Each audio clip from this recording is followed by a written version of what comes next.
하나님 아버지 감사합니다.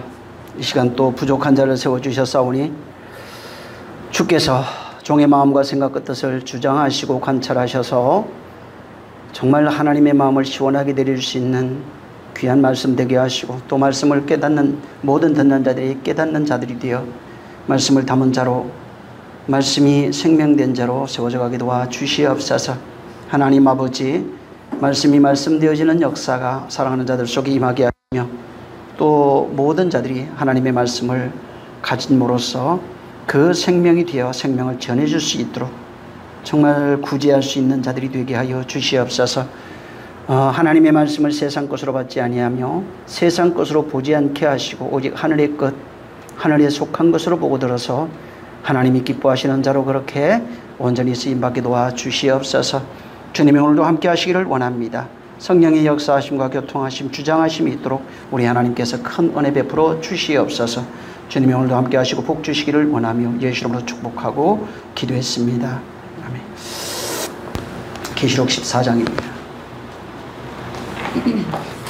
6절에서 12절.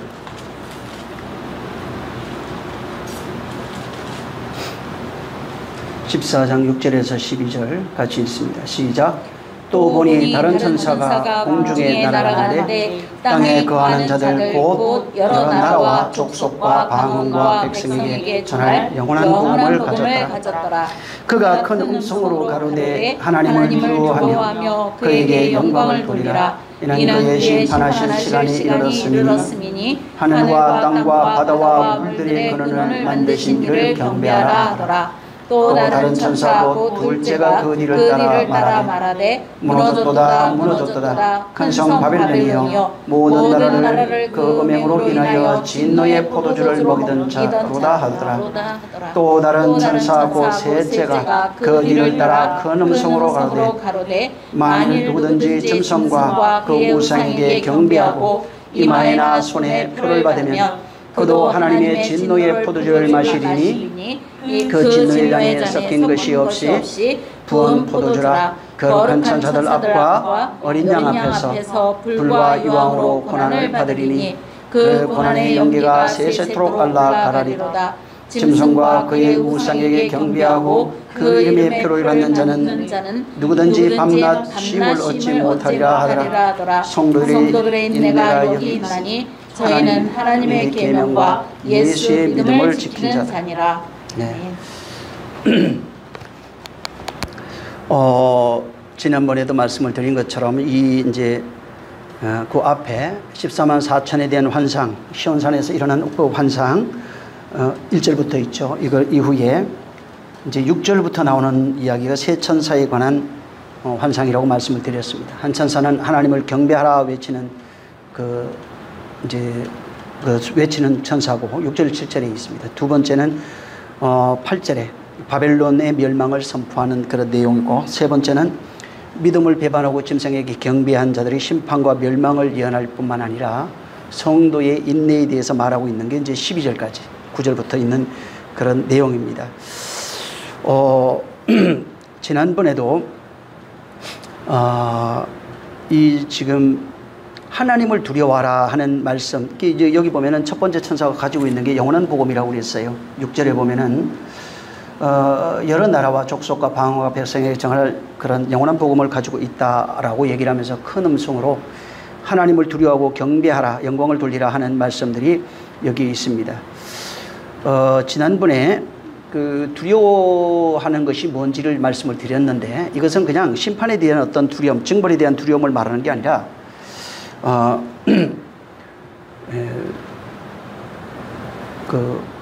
요 앞에 보면 사실은 육으로 살아가는, 육신으로 살아가는, 13장에 666이라고 되어 있는데, 이제 육으로 살아가는 그런 자들, 그런 자들에 대한 그런 두려움, 이런 연결되어 있으니까 그렇게 이제 생각할 수 있겠지만, 사실은 하나님을 경외하는 두려움이에요. 이거는 그 앞에 있는 그런 자들을 말하는 것이 아닙니다.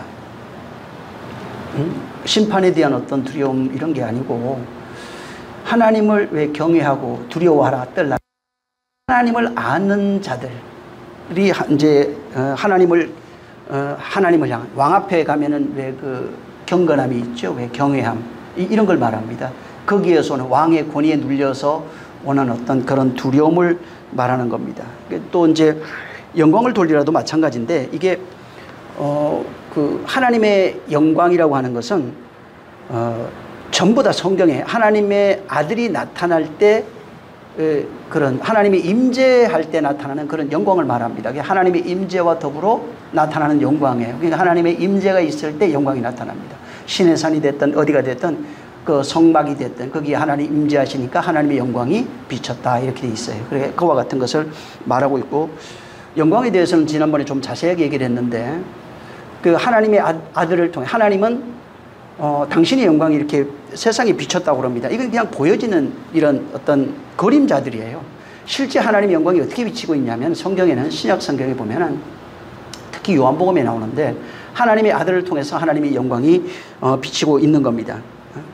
어떻게 비치냐면 하나님이 아들과 하나 되어서 그 아들을 통해서 하나님의 영광이 나타나는 거예요. 인간들이 볼 때는 그 입에서 나오는 말씀, 곧 말이라고 그러죠. 그 말씀을 통해서 그 영광을 보는데 사실은 영광이 보이지 않습니다. 일반인들은. 그냥 소리가 들릴 뿐이에요. 근데 예수님이 뭐라고 얘기하시냐면 요한복음 17장 4절 5절에 보면은 아버지께서 하라고 하신 그 일을 내가 다 이룬 것. 뜻이 이루어지니까 영광이 나타났다. 뜻이 이루어진 상태를 영광이라고 얘기를 하고 있어요.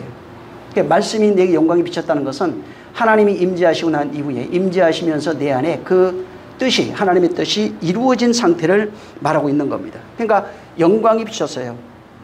뜻이 이루어지지 않으면 영광이 비치지 않는 거예요. 그냥 이론을 가지고 있는 겁니다. 여기 저 앞에 660으로 살아가는 666이라고 그랬죠. 표를 받은 자, 점성의 표를 받은 자 이런 것들이 많이 있는데 이들은 영광이 나타날 수가 없어요. 왜 그러냐면 여기는 하나님의 뜻이 이루어지는 자, 이루어지지 않는 자에 대한 내용을 여기 설명하고 있는 겁니다. 하나님의 뜻이 이루어지지 않은 세상으로 살아가고 있는 자들이 받을 형벌. 형벌이라는 건 육체가 저주받고 이런 게 아닙니다. 그것이 그들이 그 육체, 옛사람으로 되어 있는데 이 육체, 곧 옛사람으로 살아가고 있는 그런 존재들이 하나님의 영광이 나타남으로 뜻이 이루어지는 죽음과 부활을 경험해야 돼요. 그러니까 하나님의 영광이 나타날 때 하나님의 임재가 있을 때 죄인은 죽는 겁니다. 그리고 그 죽은 그가 의인으로 부활하는 거예요. 그러니까 하나님의 말씀이 그 속에 이루어지는 그런 상태를 말하는 겁니다. 그래서 경배하다, 영광을 돌리다 이게 뜻이 이루어지지 않으면 영광을 돌릴 수 없는 겁니다. 그 다음에 이제 경배하다 이게 이제 예배하다입니다. 예배하다. 요한복음 4장에 나와 있는 신령과 진정으로 예배하는 그런 내용을 말합니다. 그러니까 신령이라고 하는 성령과 진리를 알고 그렇게 예배하라 이 얘기가 아니고 신령과 성령과 진리 안에서 예배하라는 겁니다. 예배 자체가 예배의 내용이라는 게 예배라고 하는 의식을 말하는 게 아니라 예배 자체의 내용이 신령이어야 하고 진리여야 한다 하는 겁니다. 그래서 신령과 진정으로 예배할 때 어떤 일이 생기냐면 그 수가성 여인에서 말하는 것처럼 그 배에서 생수가 흘러나게 돼 있어요. 생수에서 그 배에서 생수가 흘러나지 않는 것은 거기서 뭐라고 돼요? 예배하지 못하는 자입니다. 그걸 요한복음 7장에 가면은 성령이 임하시면은 너희에게 생수의 강이 흘러나리라 이렇게 말씀한 겁니다. 예배라고는 의식에 목숨 걸란 얘기가 아니에요. 예배라는 의식에 동참해가지고 마음을 마음을 모아가지고 말씀을 잘 듣고 이것도 물론 초보적인 것에 필요해요. 그게 필요 없다는 얘기는 아니지만은 그러나 예배 형식을 잘 갖추라는 얘기가 아니라 그런 식으로 해서 그 예배, 네가 하고 있는 예배의 내용이 뭐냐 이 말이. 그게 성령 안에서 하는 것이냐, 안에서 하는 것이냐 하는 것입니다. 그래서 성령과 말씀 안에서 하는 그 예배가 되면은 하나님이 기뻐하신다는 겁니다. 그래서 이 경배라고 하는 그 자체에 경배는 뭐가 있냐면 두 개가 같이 있어요. 경배하다 할 때 하나님의 그 임재가 있는데 이 그 단어 자체도 프로소키네오라고 하는 단어예요, 이게. 그러니까 하나님의 명령인데 여기에 심판도 있고 부활도 같이 있는 겁니다. 바벨론의 어떤 멸망이 같이 있는 거예요. 이 단어는 뭐냐면 하나님이 임재할 때 어떤 현상이 일어나냐면 옛 성전으로 살고 있는 옛 성전이 무너집니다. 파괴되는 거예요. 그걸 이제 바울은 옛사람의 죽음이라고 표현했어요. 그러니까 하나님의 임재가 있으면 반드시 옛 성전이 파괴돼야 돼요. 그 다음에 하나님이 원하시는 성전으로 세워져야 되는 겁니다. 이걸 부활이라고 그래요. 이걸 새 사람이라고 그럽니다. 그래서 하나님의 임재는 두 가지 현상이 나타나는데 옛사람, 옛성전, 옛것 이런 것들이 파괴되는 겁니다.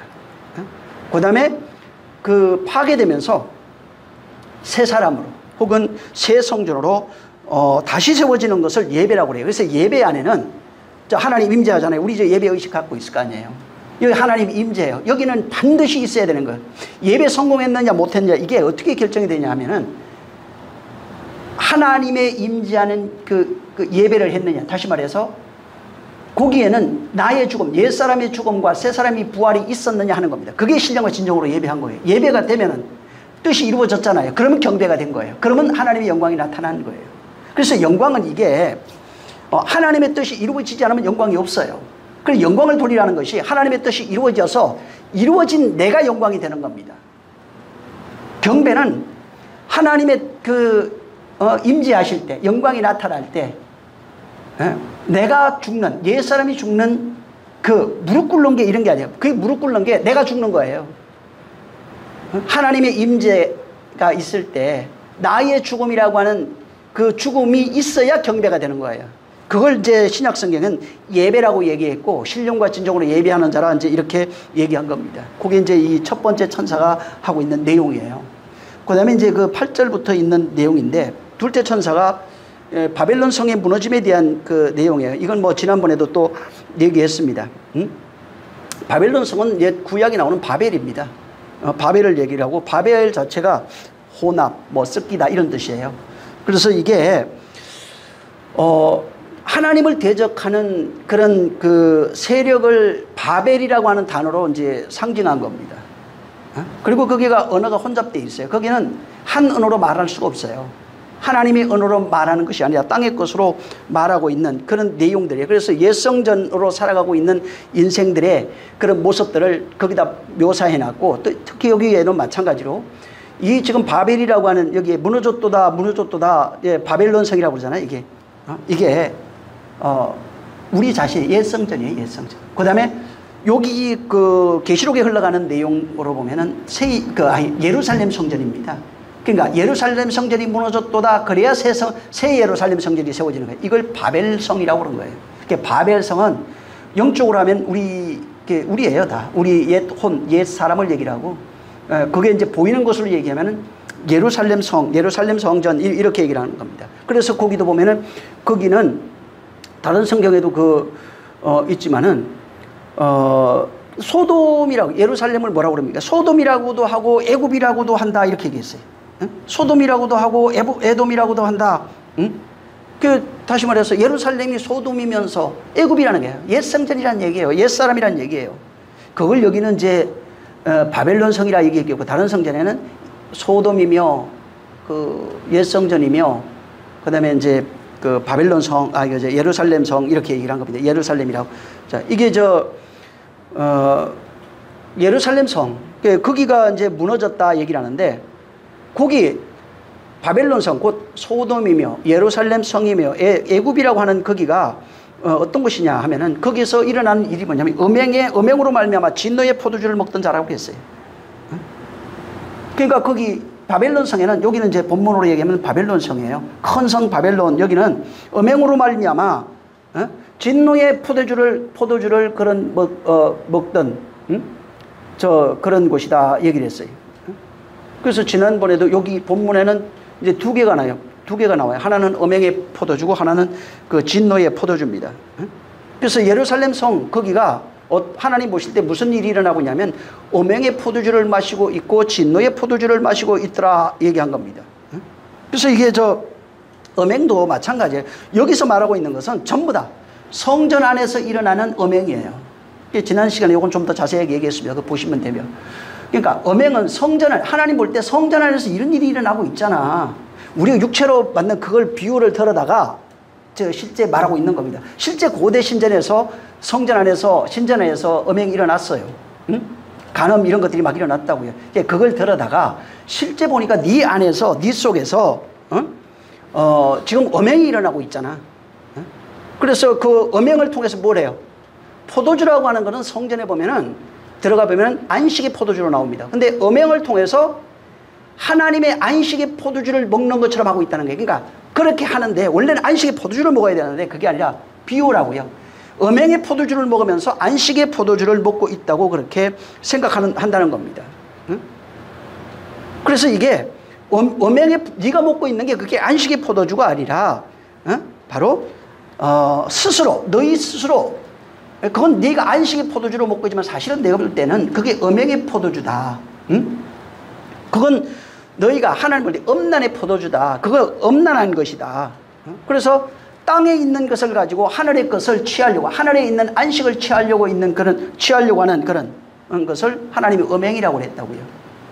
그러니까 육체적 음행 그 방법이 많겠죠. 육체적 음행도 있을 것이고 뭐 수양이나 율례, 도덕 이런 것도 있을 것이고 뭐 또 돈을 들여가지고 안식을 살려고 했던 것도 있을 것이고 이런 것을 통칭하는 거예요.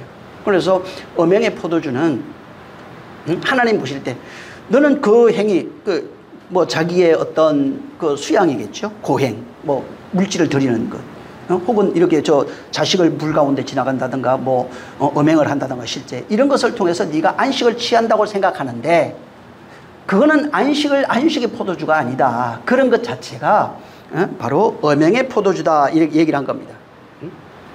여러분 이게 진노의 포도주도 마찬가지예요. 이 진노라고 하는 단어가 마찬가지예요. 이거 제물을 바치다 이런 뜻이에요. 들어가 보면은 제물을 바치다 뭐 연기를 내다 제사하다 이런 겁니다.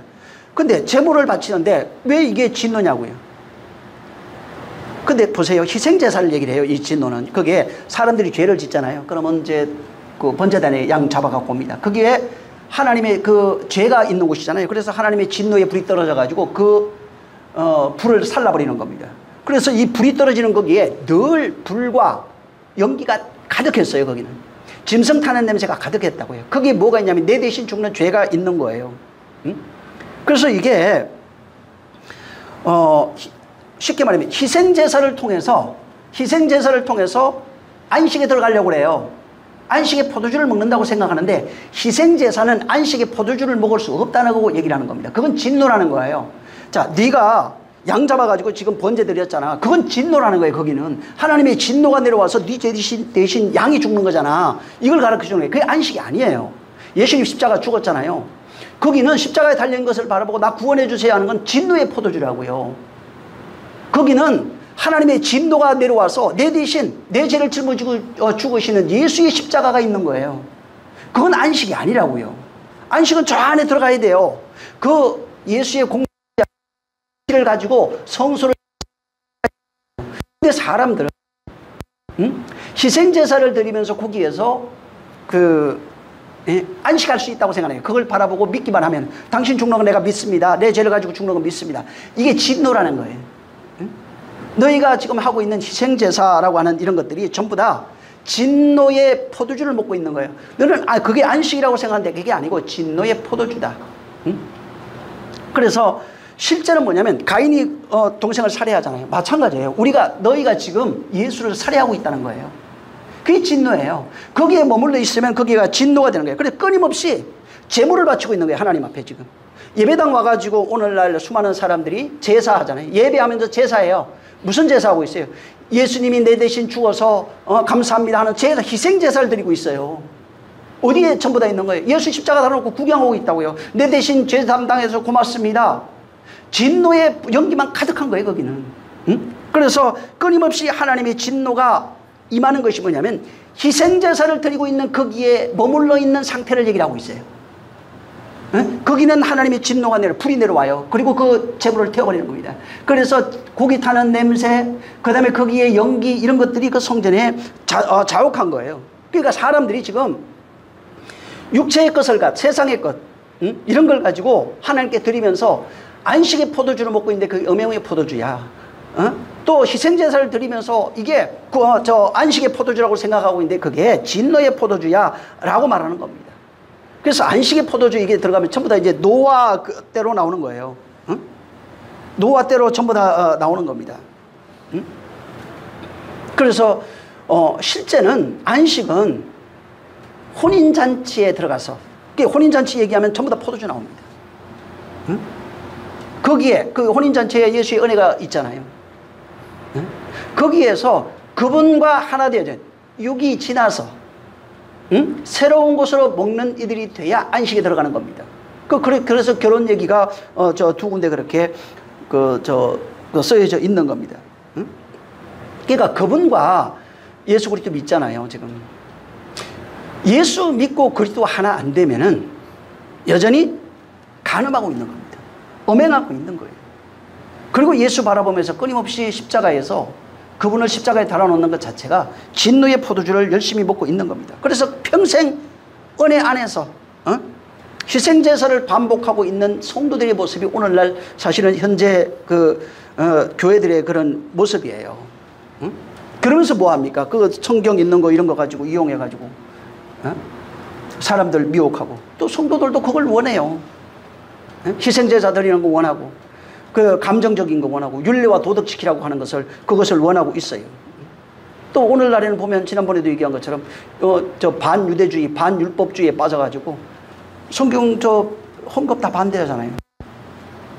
그거 하라고 하는 의미도 모르고 11조 전부 다 반대하고 있고 교회 반대하고 있고 목사 전부 다 반대하고 있고 그러면서 뭐합니까? 자기 의를 가지고 이렇게 해야 됩니다. 저렇게 해야 됩니다. 이게 맞는 것 같습니다. 결국은 자기 의에 성쌓기예요. 자기 양심에 성쌓기 하고 있고 자기를 정당하고 있는 거예요. 그게 전부 다 음행의 포도주예요. 그게 전부 다 진노의 포도주를 먹고 있는 겁니다. 그래서 지금 우리가 예수 믿잖아요. 예수 믿고 있는데 구원이라고 그래요. 구원. 예수 믿으면 구원 받는다. 이 예수 믿으면 구원 받는다는 게 뭐냐면 하나님의 영광이 비쳐야 돼요. 그 다음에 그 말씀이 임할 때 옛사람이 죽고 새사람이 세워지는 그런 하나님의 역사가 있어야 돼요. 그게 하나님의 역사예요. 나의 죽음과 옛사람의 죽음과 새사람이 되는 그런 하나님의 역사가 있어야 돼요. 그렇게 나의 죽음과 새사람이 되는 옛사람이 죽고 새사람 되는 하나님의 역사가 있는 상태 있으면 나라라고 해요. 하나님의 영광이 비쳤다고 그래요. 경배하는 자라고 그러고 예배하는 자라고 모르고 그냥 얘기를 하면 바벨이에요. 그냥 여전히 하나님 말씀을 혼잡게 하는 자들이에요. 그냥 율례와 법도로 바꿔서 행위로 바꾸는 자들이 되고 또 감정을 북돋아서 사람들의 마음을 미혹하는 거예요. 전부 다 이런 것들이 하나님의 진노 아래 있는 겁니다. 지금 하나님이 구약의 율법을 주셔요. 그리고 이제 그들에게 성전을 지으라고 합니다. 그러면서 구약에 일어나는 모든 이야기들이 예수 그리스도로 완성되었다고 합니다. 자, 구약에 있는 내용이 예수 그리스도로 완성됐대요. 그러면서 그가 뭐라면 내가 교회래요. 너희가 내 안에 있어야 된대요. 바울이 그걸 깨닫고 주는 머리요 우리는 그의 지체된 교회라고 몸이라고 가르칩니다. 자, 그러면 보세요.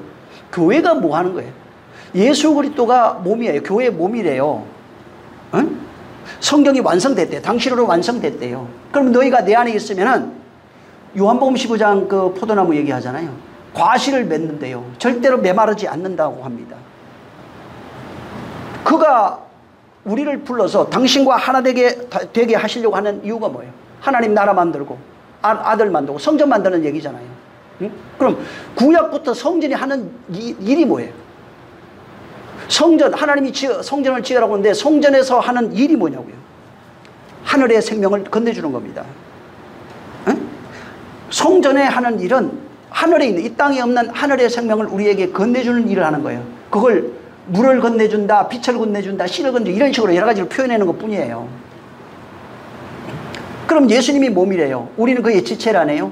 그분이 머리가 되는 거예요. 자, 그분이 완성하신 그리스도의 몸입니다. 성전인데 그 안에서 뭘 하는 거예요? 이 땅에 없는 하늘에 있는 물을 건네주는 거. 그 비유로 얘기하면 씨를 건네주고 물을 건네주고 빛을 건네주는 거예요. 그걸 다른 말로 얘기하면 말씀 건네주는 거예요. 생명 건네주는 얘기예요. 생명 건네준다는 겁니다. 그래서 그분이 우리에게 하늘에 있는 것을 우리에게 건네준다는 얘기가 교회고 성전이고 나라고 몸인 거예요. 그걸 우리에게 건네주고 싶은 거예요. 근데 사람들은 이 포도주 할 때 안식이라고 그랬잖아요. 원래는 성경엔 안식에 포도주를 마시는 노아가 돼야 돼요.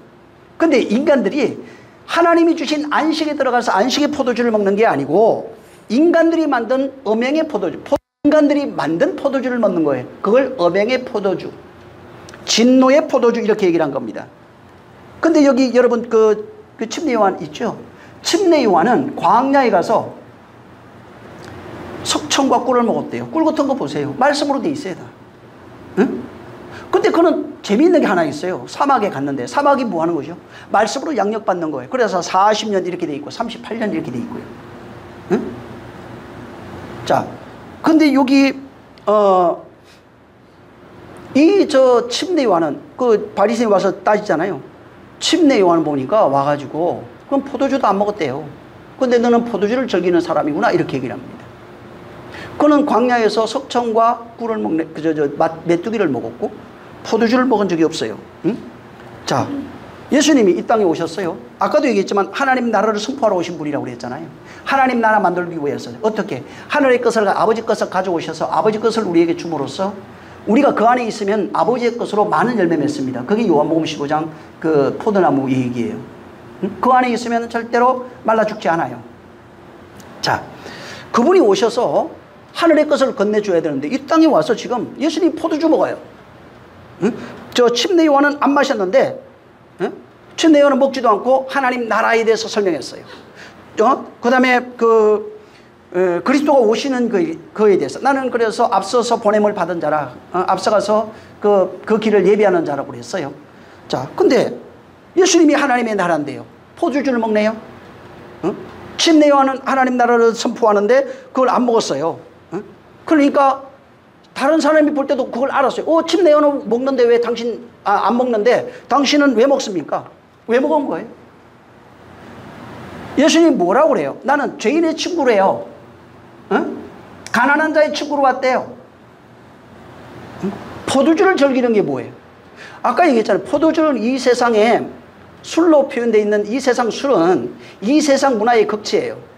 그래서 성경에는 술 먹는 자를 죄인으로 인정을 해요. 그러니까 술 먹어요. 자, 술 먹으면 죄인이라고 그래요. 예수님이 술 먹었어요. 무슨 얘기예요? 죄인의 친구로 왔다는 얘기입니다. 응? 죄인의 친구. 그는 침례 요한은 하나님 나라를 선포하기 때문에 그 술 먹는 자가 아니에요. 근데 예수님은 나는 죄인의 친구로 왔대요. 그가 술을 먹음으로 포도주를 먹으면서 죄인의 친구라고 하는 것을 선포하고 있는 거예요. 나는 너희들이 말하는 죄인들의 친구라. 응? 왜 그렇게 말하는 거예요? 죄인을 불러서 당신의 나라 만들려고. 응? 죄인을 불러서 생명된 자 만들려고. 그래서 죄인의 친구로 왔다고 하는 것을 보여주기 위해서 그렇게 하시는 거예요. 응? 이 땅에 있는 포도주를 먹으면서 나는 죄인의 친구라는 거예요. 가난한 자, 병든 자, 응? 죄인의 친구로 온 거예요. 그걸 그렇게 모욕으로 보여준 거예요. 그래서 내가 하나님 나라에 가지 않고 이 땅에 있는 것을 먹지 않겠다는 거예요. 하나님 나라 뭐예요? 안식의 포도주의 그게. 이 땅에 오셔서 육체로 마신 것은 죄인의 포도주라는 뜻이에요. 응? 죄의 포도주, 죄인의 친구로 왔다는 얘기고, 응? 그 다음에 그가 하나님 나라에서 먹겠다고 하는 건 안식의 포도주예요. 그 안식의 포도주를 먹고 우리와 하나 되는 거예요. 어디서 먹습니까? 포도주라고 하니까 그냥 이렇게 저 빨간 거 그런 의미가 아니에요. 말씀으로 살아가는 자, 생명으로 살아가는 자, 생수가 흘러나는 자 이런 겁니다. 응? 그걸 그렇게 포도주라고 하는 모형으로서 우리에게 설명해 준 거예요. 그래서 그는 포도주 먹었다. 이게 예수님 먹었는데 우리도 상관없어요. 그거 뭐 술 먹었다고 해서 지옥 가고 그런 건 아닙니다. 다만 그 의미를 좀 알아라는 거예요. 의미를 알고 저분이 죄인의 친구로 왔으니까 술 먹으니까 나도 먹자 이런 얘기가 아니고 저분이 죄인의 친구로 왔다고 하는 의미예요. 그러면서 죄인을 그런 음행의 포도주, 진노의 포도주를 먹고 있는 자를 데리고 안식의 포도주를 먹을 수 있도록 만드시는 거예요. 그래서 다시는 땅에서 난 것을 먹지 않는 겁니다. 그래서 그와 하나 된 자가 되어야 안식의 포도주를 먹을 수 있는 겁니다. 그런 의미를 가지고 있어요. 자, 이제 9절부터 또 세 번째 천사가 이제 셋째가 나와서 그 얘기하는 내용이죠. 짐승과 우상과 이마에 그 경배하고 이마와 손에 표를 받으면 하나님의 진노의 포도주를 먹게 된다. 진노의 잔이 섞인 것이 없이 부은 포도주다. 그 다음에 이들은 거룩한 천사들 앞에 어린 양과 앞에서 불과 유황으로 고난을 받는다. 이렇게 표현을 해놨어요. 자, 보면은 쉽게 말해서 이마와 손에 표를 받은 사람은 고난의 연기가 쉬지 않도록 고난이 연기가 끊임없이 올라온다는 거예요. 끊임없이 그 불과 유황으로 고난받게 돼 있다. 이렇게 돼 있어요. 근데 여기 지금 그 9절부터 11절까지 있는 내용인데, 이 내용을 읽고 오늘날 모든 교회들 지금 이 내용 때문에 지옥이라고 하는 것을 이걸 가지고 설명합니다. 그래서 지옥은 이런 모습이야. 봐봐라. 성경이 이렇게 기록했지. 요한이 환상으로 봤잖아. 이마와 손에 표 맞은 사람이 누구예요? 마귀 자식이다 이렇게 얘기를 하죠. 어떤 이는 배도자다 이렇게도 얘기를 합니다. 굉장히 많아요. 지금 신천지는 배도자라고 그러죠. 또 일반 교회는 예수 안 믿는 자들이다. 이거에 대해서는 굉장히 많습니다. 주장들이. 자, 그래서 이렇게 되면은 그러니까 이제 기독교는 보통 하나님 안 믿는 자들이 전부 다 이게 손과 이마의 표를 받아갖고 매매 못하게 돼서 이게 이제 세대적 종말론이에요. 그래서 하나님의 진노에 불과 유황으로 고난받게 되니까 이마와 손에 표 받지 말아라. 오늘날 그래서 저번에 그랬잖아요. 백신. 코로나 백신 해가지고 얼마나 사람 미혹했습니까? 전부 다 사기꾼들입니다. 응? 그래 놓고도 그 회개 안 해요. 그래가지고 저 백신 안에 그 666 표가 있어서 그거 맞으면 구원 못 받는다며. 근데 왜 전도하고 있는 거예요? 예? 우리나라 다 맞았는데 지금. 예? 그러면서 또 시간 지나니까 한다는 얘기가 그게 한 번 맞으면 괜찮고 두 번 맞으면 안 된다고. 이거 큰일 날 소리입니다. 이거 지금. 근데 진짜 알아야 돼. 하나님 앞에 자기 영혼 돌아봐야 돼요. 예? 지금 자기 영혼이 어떤지를. 그러니까 이런 식으로 해석을 해가지고 사람들은 자, 백신 안 맞으면, 쉽게 말해 666 표 맞으면은, 그런 백신이나 칩이에요. 칩이나 이런 거 맞으면은, 이렇게 불과 유황에 영원토록 고난받는다. 이렇게 얘기했어요. 그래서 여기에 나온 걸 가지고, 요거를 지옥의 모습으로 전부 다 생각한 겁니다. 지옥에 가면 영원토록 불과 유황에 고난받으면서 안 죽는다. 특히 이마마 손에, 표 받은 사람. 그럼 안 믿는 사람 어떻게 해요? 안 믿는 사람 뭐냐고요? 응? 그러니까 이거에 대해서는 해석이 많아요. 사람들이 오늘날. 자, 근데 불과 유황을 이제 한번 찾아보자고요. 그러면 도대체 불과 유황이 어디에서 시작되는가? 창세기 19장 보세요. 오늘은 이거에 대해서 제가 말씀을 좀 드려야 되기 때문에 19장 23절. 왜 사람들이 자꾸 미혹되냐면 자기 안에 성령의 음성이 없어요. 그래서 이 사람이 이렇게 하면 이리 가고 저리 가고 끊임없이 해달립니다. 뭐를 세상에서 잘 먹어서 건강해지지 않아요. 물론 음식과 이런 것에서 병도 오고 낫기도 해요. 물론 관리 잘하면 더 낫겠죠. 그러나 세상 것이 우리 영혼에 영향을 주지는 않습니다. 100년 살면 뭐예요? 건강하게. 그 안에 생명이 없으면 어떻게 되겠냐. 중요한 거는 오래 살고 적게 살고가 중요한 게 아니에요. 그럼 예수님 제자들 다 저주받은 사람이 돼요. 중요한 거는 어떻게 사느냐. 그리스도의 생명으로 살고 있는 사람은 짧게 살아도 돼요. 굳이 오래 삽니까? 응? 그리스도의 생명이 없으면 심각한 거예요. 이건. 그래서 내 안에 그리스도의 생명이 있는지 없는지, 그의 음성이 들리는지 안 들리는지 이걸 좀 확인해야 됩니다. 자, 19장 23절 한번, 23절부터 그냥 25절 있습니다. 자, 시작. 롯이 수월에 들어갈 때 해가 돋았더라. 여호와께서 하늘 곧 여호와에게로서 유황과 불이 비같이 소돔과 고모라에 내리사 그 성들과 온 들과 성에 거하는 모든 백성과 땅에 난 것을 다 엎어 멸하셨더라. 롯의 아내는 뒤를 돌아본 고로 소돔 기둥이 되었다. 이렇게 돼 있어요. 자, 예수님이 요거를 여기 좀 보세요. 여기 이제 이해했으니까 누가복음을 가보세요. 예수님이 이걸 설명하는 게 있어요. 17장 누가복음 17장 29절 29절 한번 읽습니다. 자, 시작. 롯이 소돔에서 나가던 날에 하늘로서 불과 유황이 비오듯 하여 저희를 멸하였느니라. 여기 노아 얘기도 앞에 있지요. 방주에 들어가는 날에 다 죽었다. 롯이 그럴 때 술 먹고 사고 팔고 막 얘기 나오죠. 다 죽었다. 이거를 지금 얘기를 하고 있어요. 롯의 처 얘기도 나와요. 쭉 읽어보면 32절까지 보면 이렇게 그러면서 하는 얘기가 무릇 자기 목숨을 보존하는 자는 잃을 것이요 잃는 자는 뭐 살리라, 이런 얘기를 쭉 이제 하고 계시는 겁니다. 자, 여러분, 이 성경에 불과 유황 나오죠? 여기 소돔과 고모라가 대표적인 예예요. 예수님이 이걸 누가복음에 이제 비유로 들었어요. 그걸 들으면서 심판이 이렇게 일어난다, 이렇게 얘기한 겁니다. 자, 보세요. 이 불과 유황은 종말에 대한 어떤 그 종말론적 심판이에요. 이렇게 되면 죽어. 그 다음에 이제 또 영원한 아까 이 계시록에는 영원한 지옥 뭐 이런 식으로 이제 보여져요. 그죠? 근데 심판은 분명히 맞아요. 심판은 이렇게, 심판이 있는 거네, 이런 거예요.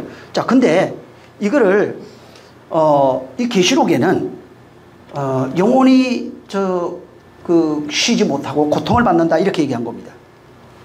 근데 주님은 이 아까 본문에도 마찬가지고 창세기 19장 주님은 누가복음에서 불과 유황은, 잘 보세요, 불과 유황은 롯이 소돔에서 나가는 그날에 하늘로부터 빛처럼 임했다는 거예요. 이게 중요한 거예요. 불과 유황이, 지옥이, 이게 중요한 게 아니고, 보세요, 롯이 소돔을 나가는 그날에 불과 유황이 비같이 내렸다는 거예요. 자, 성경은 예수 그리스도를 말한다고 그랬죠. 그 다음에 성경은 예수 그리스도를 말하면서 우리를 말하는 거예요.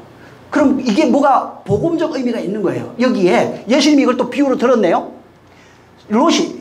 예수님은 롯이 봐라, 소돔에서 나가는 그날에, 롯이 소돔에서 나가는 그날에 불과 유황이 피처럼 내렸다는 겁니다. 불을 뭐라고 얘기했죠? 하나님이 임재 얘기했죠. 하나님이 임재를 얘기해요. 상징합니다. 하나님이 임재, 능력, 권위, 이런 것들을 상징해요. 그래서 전에도 얘기했듯이 불이 임할 때 두 가지가 나타난다고요. 어떤 사람은 심판을 받고 어떤 사람은 구원을 받는 내용이에요. 그러니까 하나님의 임재가 있을 때 어떤 이는 심판받고 어떤 이는 구원받는 겁니다. 그래서 어떨 때는 하나님의 임재가, 성경 잘 보면 하나님의 임재가 불이 나타날 때, 그 불의 불 가운데 막 이렇게 나와요. 그때 하나님의 영광이 나타나 구원을 받고 언약이 막 나타나요. 어떨 때는 하나님의 불 가운데 임하시니 죽어요. 이 두 가지가 같이 나타나는 겁니다. 그래서 임재라고 불이라고 할 때는 반드시 두 가지 속성이 같이 있어요. 어떤 이는 심판을 받고 어떤 이는 구원을 받는 내용입니다. 이 내용이 정확하게 기록되어 있는 게 요한복음 3장이에요. 독생자가 나타나니까 어떤 이는 구원을 받게 되고 어떤 이는 심판을 받는다는 얘기입니다. 이 내용을 여기에 담아놓은 겁니다. 지금 유황이라고 하는 단어가 고프리트라고 하는 단어예요. 코프리트 혹은 고프리트 이렇게 얘기를 하는데 이게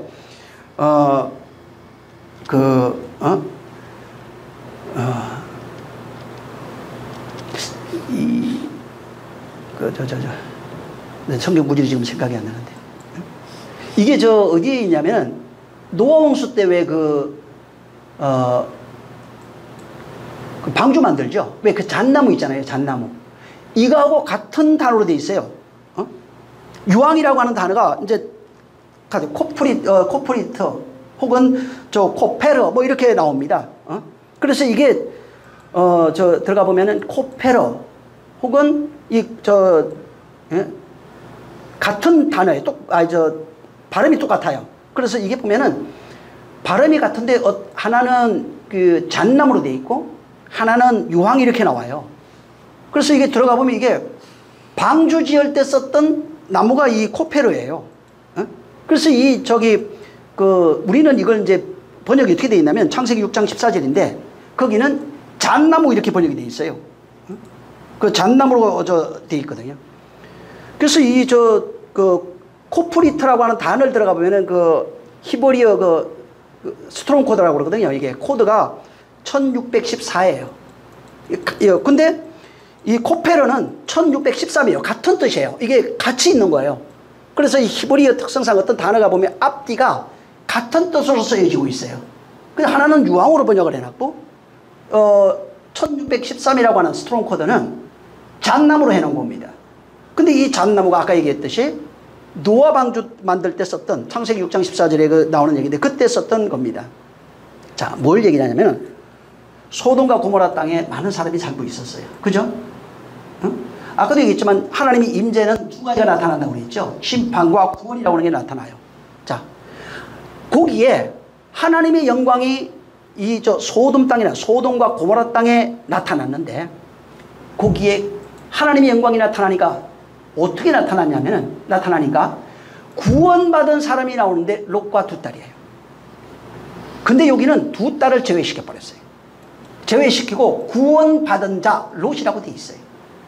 그러니까 롯이 구원받은 자로 나오고, 하나님의 영광이 나타나니까. 근데 그래서 이 구원의 방주자는 잣나무로 짓는 거, 그걸 구원이라고 그래요. 그래서 구원을 위해서 유황이 내렸는데 롯이라고 하는 사람은 구원으로 나와요. 그래서 거기 보면은 코페러라고 돼. 유황이에요. 코페러가 유황인데 이게 비처럼 떨어져요. 그래서 이것도 또 들어가보면 어떻게 돼? 역청 이렇게 나와요. 이게 들어가면 그 잣나무 이게 되고 코페러 들어가 보면은 372사가 나오는데 거기는 코페러 역청 이렇게 나와요. 역청이라는 뜻이 뭐냐면 구속이라는 뜻이에요.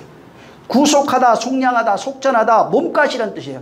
역청이라는 뜻이 표면적으로 보면은 석유찌개기예요. 왜 원액을 얘기를 하는 건데, 근데 이 뜻을 들어가 보면은 구속, 속량, 그 다음에 속전, 몸값 이렇게 나옵니다. 그래서 이게 발음이 같아요. 코페러, 코페러 똑같아요. 그래서 이게 들어가 보면 코페러도 있고 카파로도 나오고 그래요. 그래서 이 코페러가 카파로에서 요리하는데 덮는데요, 뭐를. 화해하다, 덮다, 속죄하다 이런 거예요. 유황이 떨어지는데 그렇게 돼 있어요. 화해하다, 덮다, 속죄하다, 비처럼 내렸다 이렇게 나와요. 그러니까 거기는 뭐가 있냐면 구원도 있지만은 심판도 같이 있는 거예요. 심판도 있지만 구원도 같이 있는 거예요. 쉽게 말해서 소돔과 고모라 땅에 롯에게 코페로라고 하는 역청으로 덮어버린 거예요. 롯을 그렇게 덮은 거예요. 롯이라고 하는 그런 죄악이 가득한 도시죠. 우리에게요, 혼. 우리 그 소돔과 고모라의 그 특성이 인간들이 가지고 있는 혼의 모습을 그대로 거기에 담아놓은 겁니다. 근데 거기에 코페러가 하나님의 불이라고 하는 임재가 있었고 거기에 유황이라고 하는 코페러가 임하니까 진노가 있는, 진노와 더불어 어떤 이는 죽어요. 거기는 죽어야 사니까. 그 다음에 어떤 이가 구원받는다고요. 그러니까 소돔과 고모라 사람은 죽고 롯이라고 하는 사람은 구원받아요. 요게 우리의 속사람 모습을 그대로 재현해 놓은 거예요. 다시 말하면 소돔과 고모라라고 하는 우리 혼의 모습을 해놓고 거기에서 구원받는 롯이라고 하는 것을 해놓은 겁니다. 거기에는 어떤 게 있어야 되냐면 불과 유황이 있어야 돼요. 하나님의 임재와 하나님의 덮으심, 화해하심, 속죄, 속건 이런 것이 있어야 된다고요. 그래서 거기에 코페로 이렇게 표현되어 있는 이런 단어들 들어가면 전부 다 불과 유황에 하나님의 임재를 통해서 하나님의 화해, 속전, 구속 뭐 이런 것들이 있어야 어떤 이는 죽고 어떤 이는 사는 걸로 그렇게 해놓은 겁니다. 그 모습을 소돔과 고모라 사람은 죽고 그 다음에 롯은 구원받는 걸로 그렇게 그려놓은 거예요. 그거를. 그러니까 다시 말하면 불과 유황이 쏟아지니까 롯이 구원받는 거예요. 여기도 계시록 14장 마찬가지예요. 불과 유황이 쏟아질 때 어떤 것은 죽고 어떤 것은 사는 이야기를 해놓은 겁니다. 여러분 고린도전서 한번 14장을 보세요. 고린도전서 15장.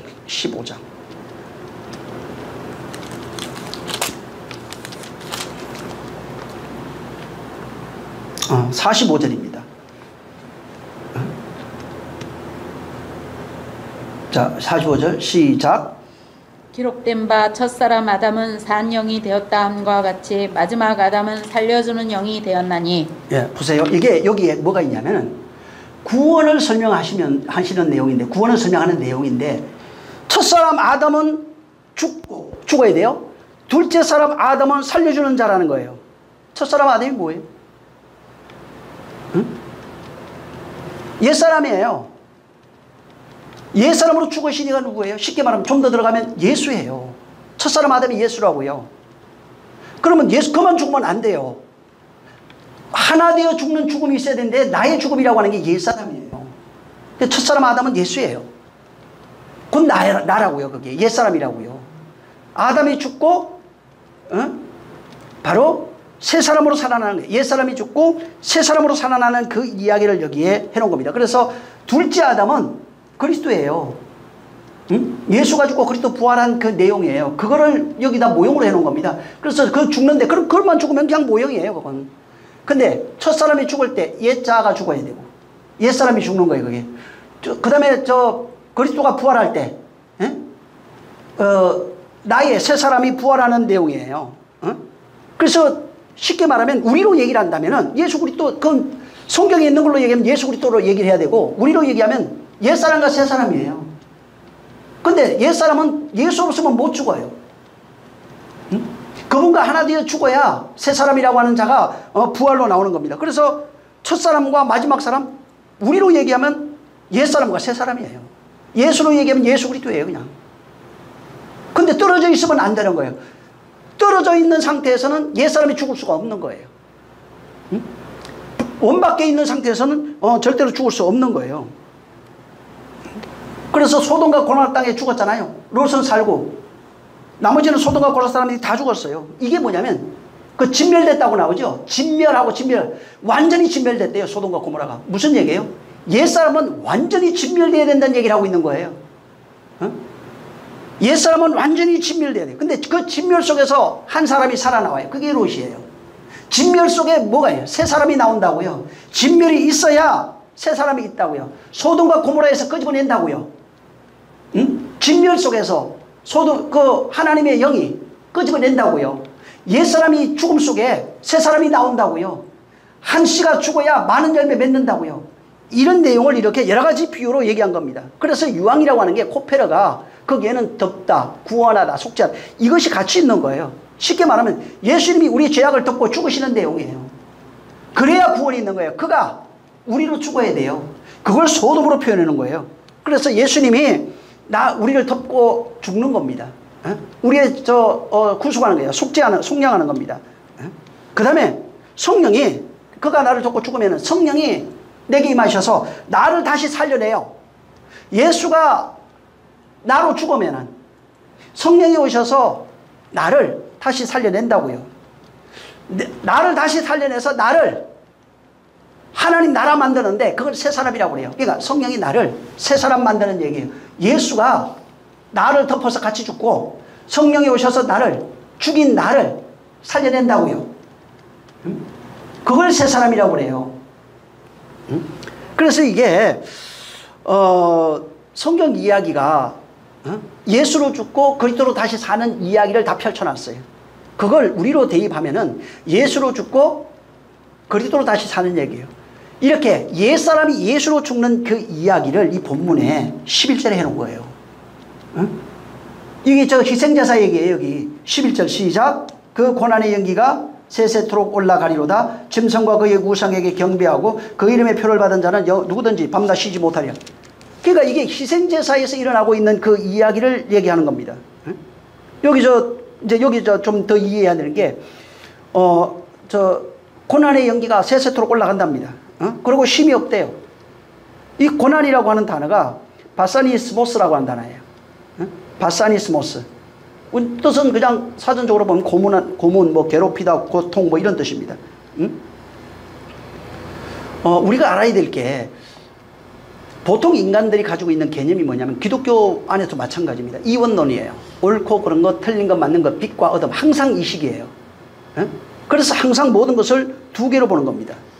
그래서 이제 보통 교회 다니면 나는 구원받고 저 안 믿는 건 저주받고, 근데 난 잘하고 있으면 나는 저 복을 받고, 잘못하고 있는 이 집사는 복을 못 받고, 이런 식으로 항상 구분하기를 좋아하고, 자기가 그렇게 구분이 잘 돼서 의로운 쪽에 빛에 있으면 스스로 의로워집니다. 스스로 거룩해져요.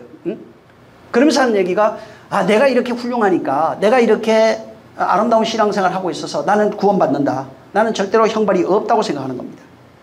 그래서 이 본문을 보면서 이렇게 믿음이 없는 사람들, 혹은 여기 이제 표마든 자 이렇게 돼 있는데, 이런 사람들은 심판을 받아서 영원한 지옥에 가가지고 고통을 받게 돼 있고, 나 같은 사람, 훌륭한 사람은 영원한 천국에 가서 빛 가운데 거하면서 영원히 안식 안에 거한다, 이렇게 말하고 있는, 그렇게 보통 생각하고 또 그렇게 주장하기도 합니다. 여러분, 여기 성경에 안식이 없다고 그러죠. 안식이 없다, 뭐 혹은 쉼이 없다. 여기 쉼이 없다고 그래요. 자, 쉼이 없다는 말이 뭐예요? 안식이 없다는 게 뭐예요? 이 본문에 나와 있어요. 안식이 없다고 하는 게 뭘까? 왜 쉼이 없다고 그럴까? 앞에 있는 그 내용이에요. 끊임없이 엄행과 진노의 포도주를 먹고 있는 상태를 보고 하나님 그거 안식이 없는 거잖아. 그건 쉼이 없는 거잖아. 끊임없이 너 희생제사를 드리고 있네. 그 얘기를 하고 있는 거라고요. 너 끊임없이 희생제사를 드리면서 자기 의에 성쌓게 하고 있잖아. 응? 그게 음행의 포도주잖아. 그게 진노의 포도주잖아. 응? 거기서 죽음이 없으면 부활이 없는 거예요. 그래서 자기 욕심을 위해서 하나님을 엄란히 섬기고 있는 상태가 쉼이 없는 상태로 말하고 있어요. 안식이 없는, 그래서 구약에서 처음에 안식 이런 게 들어가 보세요. 전부 다 스스로 쉼이 없으므로 혹은 왕이 없으므로 스스로 선택하고 스스로 결정하고 모든 것을 지 스스로 살아가고 있는 상태가 하나님 볼 때 쉼이 없는 거예요. 육체로 살아가는 게 쉼이 없다고요. 율례와 법도 종교로 살아가고 있는 것이 쉼이 없다고요. 그런 상태를 가지고 하나님 앞에 나오는 거 희생제사를 드리고 있는 거예요. 그러니까 나는 안 죽으면서 그냥 양만 대신 죽이고 있는 거예요. 쉽게 말하면 예수만 십자가에 달아놓고 죽이고 있으면서 자기는 절대로 안 죽어요. 옛사람이 죽어야 되는데 안 죽어요. 그러니까 힘이 없는 거예요. 계속해서 진노의 포도주, 음행의 포도주 마시면서 희생제사들이니까 고난과 진노의 그 고난의 연기만 자욱하게 되는 겁니다. 이걸 그러니까 이 내용을 모르면은 계속해서 음행의 포도주 막 마시면서 하나님이 나 기뻐한다고 생각하는 겁니다. 진노의 포도주 먹으면서 하나님 나 기뻐한다고 생각하는 거예요. 근데 하나님 보니까 야 너는 쉼이 없네. 그게 무슨 안식이 없잖아요. 그래서 마태복음 안식 나오잖아요. 응? 안식이 그분이 우리를 안식으로 인도하려고 그러는 거라고요. 안식으로 인도하는 게 뭐예요? 옛사람을 새사람 만들어야 안식이 될 거 아니에요. 근데 여기는 쉬지 못한대요. 그러니까 안식이 안 됐다는 얘기입니다 지금. 예수 믿고 있는데 안식이 안 된 거예요. 그래서 여기 세 천사가 나온 것은 예수 믿는 자들이다. 안식을 얻지 못하고 자기 의에 섬쌓기. 그러니까 쉽게 말해서 열심히 종교생활을 합니다. 응? 변화되는 건 없어요. 열심히 희생제사 드리고 있다고 예배하는 거예요. 희생제를 통해서.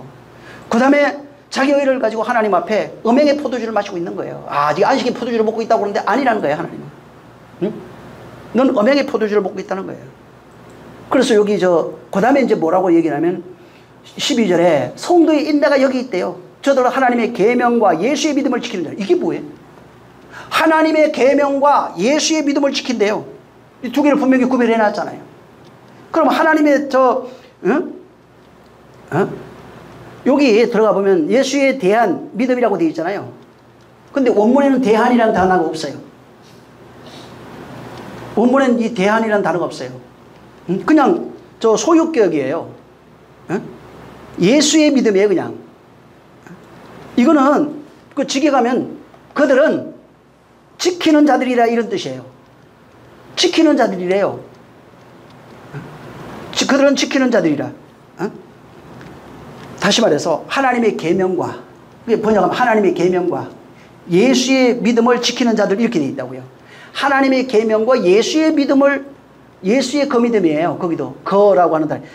그냥 정확하게 얘기하면 하나님의 그 계명과 예수님의 그 믿음을 지키는 자 이렇게 돼 있어요.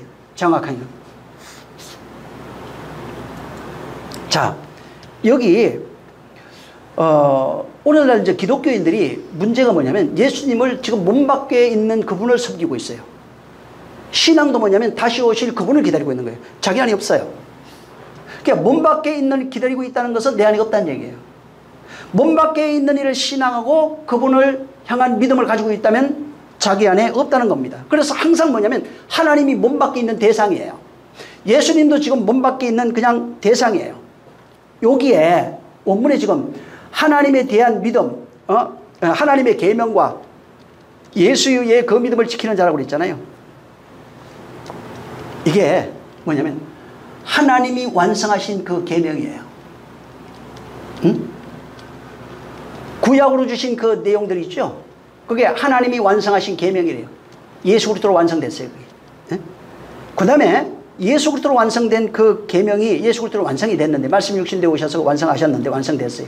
그 다음에 예수님이 완성됨으로써 자기로 완성해요. 예수님이 완성하신 그 믿음이에요. 하나님이 완성하신 그 계명과 쉽게 말하면 번역하면 하나님이 완성하신 그 계명과 예수님이 완성하신 그 믿음을 그들 안에 담은 자란 뜻이에요. 하나님이 완성하신 그 계명, 예수님이 완성하신 그 믿음을 자기 안에 담은 자란 뜻입니다. 그걸 지키는 자라고 얘기한 거예요. 지키는 자가 하나님이 완성하신 그 계명, 예수님이 완성하신 믿음이 이 안에서 하나로 합쳐져 가지고 내가 된 걸 얘기를 한다고요. 말씀이 내가 된 걸 얘기를 하는 겁니다. 그래서 계명이나 믿음이 같은 겁니다. 같이 있어요. 계명과 믿음이 결국은 하나라고요. 어디에서 하나로 완성되냐면 우리 안에서 완성되는 겁니다. 그걸 지키다 이렇게 표현하는 거예요. 지키는 거, 저기 이 지키다 또 행하다 단을 들어가 보면 전부 다 하나님이 행하심이에요. 하나님이 내 안에 행하신 그 역사가 완성되어진 상태를 말합니다. 하나님이 계명이 내 안에서 완성돼야 돼요. 밖이 아니라고요. 지금 성경에 있는 얘기를 하는 게 아니고 성경 속에 완성되면 뭐 하냐고요. 몸 밖에 있는데. 예수님이 완성하신 그 믿음이 몸 밖에 있으면 아무 소용없다고요. 그거 앙망해봐야 소용없는 거예요. 그것이 우리 안에서 완성된 그들, 그걸 지키다고 얘기한 거예요. 계명과 그 믿음이 내 안에서 완성된 상태를 얘기해요. 쉽게 말하면 하나님이 율법을 통해 주신 계명들이 있잖아요. 왜? 구약에. 그것을 예수님께서 그것이 구약에 하나님이 주신 계명을 예수님께서 완성했는데 그걸 믿음이라고 해요. 하나님이 구약에 주신 계명이 예수라는 믿음으로 완성됐다고요. 그래서 믿음의 시작은 예수 그리스도로 말미암아 시작된 거예요. 마가복음 1장 1절에 얘기했어요. 그러니까 예수 그리스도는 하나님이 주신 계명이 완성된 믿음이라고요. 그래서 그 믿음이 밖에 있는 것이 아니라 인내로 지키는 자, 우리 안에서 이루어지는 내용을 하고 있는 겁니다. 그래서 하나님이 우리에게 준 그 계명, 예수로 완성하신 그 믿음을 그것을 우리 안에 완성된 자로 거둔다는 얘기입니다. 그 지키는 자가 하나님의 계명과 예수 그리스도의 믿음이 믿음으로 완성된 그들, 그러니까 계명 안에서 믿음 안에서 거두어진 자들이 한 거예요. 거두어진 자들, 완성된 자들, 쉽게 말하면 그런 자들을 하나님이 거두겠대요. 그래서 여기 성도의 인내가 여기 있다. 저희는 하나님의 계명과 예수의 믿음을 지키는 자라. 이런 자들을 거두는 거예요. 완성된 자들이에요. 그래서 여기 지금 아까 9절부터 있던 그런 내용들이 그 과정을 통해서 완성된 자들을 하나님의 계명과 예수의 믿음을 지키는 자라고 표현해놨고, 그렇게 하나님의 계명, 하나님이 주신 계명이 예수로 완성되어져 있는데 그게 믿음이라고 그래요. 그것을 우리 안에, 성령이 우리 안에서 하나로 만든다는 거예요. 하나님이 주신 계명이 예수로 나오는 믿음으로 완성됐어요. 자, 성령이 오셔서 그것을 내 안에 나로 완성한다고요. 계명과 믿음, 계명과 믿음이 하나예요. 믿음 된 그 안에서 믿음으로 나를 완성한다고요. 믿음된 자로 만든다 이 말이에요. 계명된 자로. 그래서 성령이 오셔서 내 안에서 하나 되게 하는 거야. 쉽게 말해서 완성된 그 믿음이 내 안에서 하나 되는 겁니다. 결국은 예수 그리스도 하나 된 자라고 얘기하는 거예요. 그래서 이것을 믿음을 지키는 자예요. 계명을 지키는 자가 행위로서 지킨다는 얘기가 아니라 성령에 의해서 하나님의 계명이 예수 그리스도라고 하는 믿음으로 완성된 그 믿음 안에서 성령에 의해서 만들어지는 자, 지켜진 자란 뜻입니다. 믿음 안에서 거두어지는 자들이에요. 쉽게 말하면 그리스도 안에서, 예수 그리스도 안에서 거두어진 자들, 하나님이 그걸 거두겠다는 얘기예요. 그런 자들을. 그런 자들을 우리가 내가 건져서 바로 그와 하나 되겠다는 겁니다. 그래서 여기에 그것을 이제 여기 14장 아까 9절부터 시작해서 이런 자, 하나님의 진노가 있어요. 여기는 제가 얘기했죠. 지난 시간에 얘기했는데 이 계시록은 교회에게 하는 겁니다. 성도들에게 하는 거예요. 그러니까 성도들 안에서 하나님이 이렇게 내가 할 거야 하는 얘기를 하고 있는 겁니다. 여기도 마찬가지예요. 내가 이렇게 할 거야. 그래서 그게 진노의 지금 상태가 포도주를 먹고 있잖아. 그 다음에 너희가 음행의 포도주를 먹고 있잖아. 그게 죽어야 돼. 그래서 하나님의 계명과 그리스도의 예수의 믿음을 가지고 그 믿음 안에서 완성된 너를 성령이 만들어낼 거야. 그게 성도야 라고 하는 겁니다. 그래서 성도는 하나님의 계명과 예수의 믿음을 지키는 자가 성도예요. 말씀되어진 자를 성도라 그런다고요. 쉽게 말하면 성령에 의해서 지어진 자, 새 사람으로 지어진 자를 성도라고 한다고요. 그게 안 지워지면은 성도가 될 수 없는 겁니다. 그래서 이게 내 안에 성경은 항상 그 얘기하는 거예요. 우리 만드는 얘기하고 있는 거예요. 이게 성경이 뭐가 조금 틀려 상관없어요. 우리가 조금 못 봐요. 상관없어요.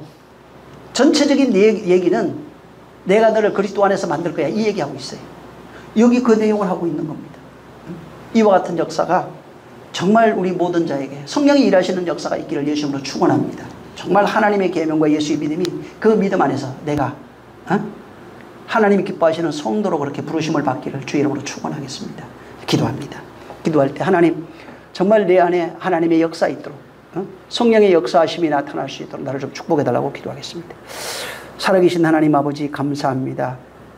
우리를 축복해 주셔서 정말 우리는 하나님께서 그 많은 이야기, 역사를 통해서 우리에게 말씀하시고자 하는 그 내용을 깨달아서 또 오늘 본문에도 얘기한 것처럼 정말 그 소돔과 고모라에서 롯을 구원하시는 그 비유를 통해서 또 심판과 그 불에서 유황불에서 우리를 건져내시는 내용을 통해서 나를 그렇게 만들어 가시겠다고 하는 하나님의 그런 역사하심, 맹세하심, 언약이 정말 우리 안에 이루어지게 도와주시옵소서.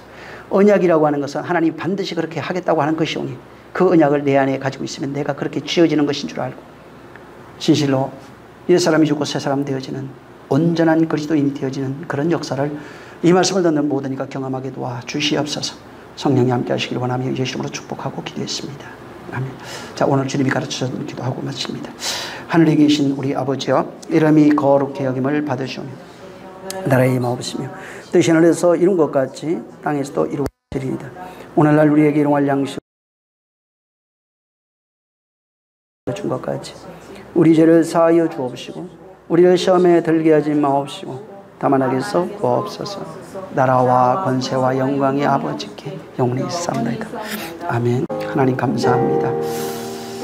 정말 우리가 하나님의 임하심을 통해서 옛사람 죽는 경험하게 하시고 하나님의 계명과 말씀으로 세워지는 믿음으로 세워지는 그리스도인 참 성도 되게 하시옵소서. 자, 우리 모든 영광 하나님께 돌리겠습니다. 수고 많이 하셨습니다.